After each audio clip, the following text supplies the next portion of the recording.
Здравствуйте! Вы смотрите интернет-проект «Крупным планом». В канун Дня кино поговорим о феномене якутского кино, о его проблемах и перспективах с продюсером-основателем кинокомпании «Ардойду» Марьяной Скрыбыкиной. Марьяна, добрый день. Добрый день. Какой проект компании «Ардойду» является на сегодняшний момент самым дорогим? Самым дорогим отснятым уже является ИЧИ, бюджет 25,4 миллиона рублей. Нынешний проект, над которым я сейчас работаю, «Харконат», этнофэнтези, вот он с бюджетом 31 миллион рублей. А вообще, если говорить о бюджете, откуда кинокомпании берут деньги на будущие проекты? Ну, смотрите, в кинокомпании «Ардойду» выпустила несколько успешных, хороших фильмов регионального масштаба. Это как «Айуола», «Сайсары Кёргемой убийца». И деньги, заработанные с этих проектов, мы вкладываем на новые проекты, естественно. Но в связи с тем, что мы уже выходим на экспортное кино, мы уже прибегаем к таким методам, как привлечение инвесторских венчурных средств. А проекты вообще окупаются? Конечно, окупаются. Марьяна, недавно вышел тизер нового якутского хоррора «Ичи», который очень заинтриговал зрителя. Ведь тема Ичи Абага очень близка для якутского народа. Расскажите подробнее про этот проект. Фильм «Ичи» — это мистический триллер, фильм ужасов. Режиссером выступил Косас Марсан. Снимали мы его в 2017 году в Якутии, в 2018 году в Москве пересъем у нас был. Постпродакшн полностью произведен в Санкт-Петербурге, в Москве, в студиях. На сегодняшний день это самый такой высокобюджетный и качественный проект моей кинокомпании. А когда якутскому зрителю ожидать в прокате? После завершения фестивального турне в 2020 году. Вообще, кто работал над этим проектом? Над проектом работало большое количество людей, это 250 с чем-то человек. На съемочную площадку привлекли огромное количество специалистов извне республики. Также привлекли актрису Марину Васильеву на фильм. Якутский кинематограф часто обвиняют в том, что здесь снимают в основном фестивальное кино. Ну, смотрите, я снимаю мейнстримное кино. Несмотря на свою кассовость, мои фильмы имеют неплохую фестивальную судьбу.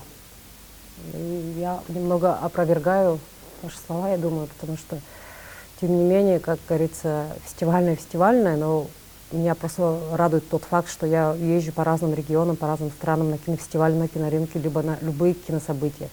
Меня удивляет тот факт, что у этих регионов отсутствует вообще кино свое.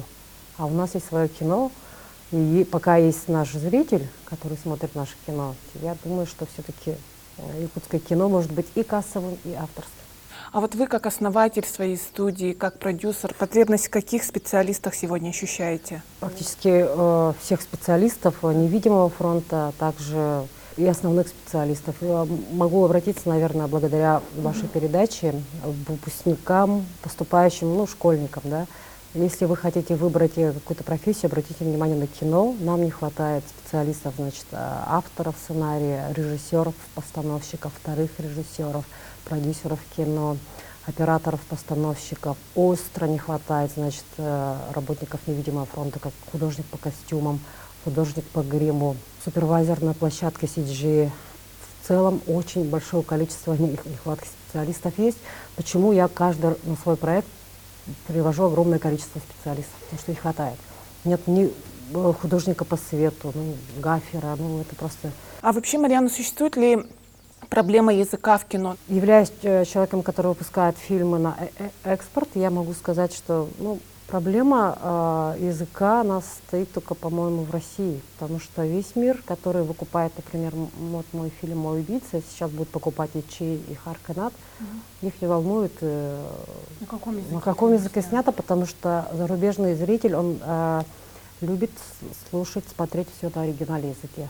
Далее уже существуют такие, как субтитры, возможно, где-то дубляж, но дубляж вообще не приветствуется, конечно же, язык оригинала. Такая мировая тенденция есть сейчас. Поэтому я не думаю, что есть проблема. Например, мой фильм «Харконат», который я сейчас снимаю, он тоже двуязычный, как и мои предыдущие фильмы. На якутском и на монгольском языке будем снимать.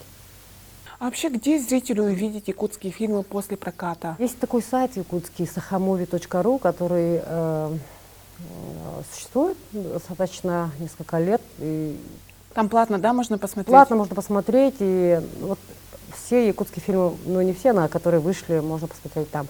А мои фильмы, это уже как дистрибьютор работает, мы прокатывались точнее на Иви, на Ростелекоме, Мегаго, Тивизавр. Сейчас вот с 1 сентября мы выходим на Кинопоиске в Яндексе. Но самое наше крутое достижение — это мы продаемся на американском стриминговом платформе Amazon. Марьяна, спасибо вам большое за интересную беседу, творческих вам успехов. А с вами был интернет-проект «Крупным планом». До новых встреч!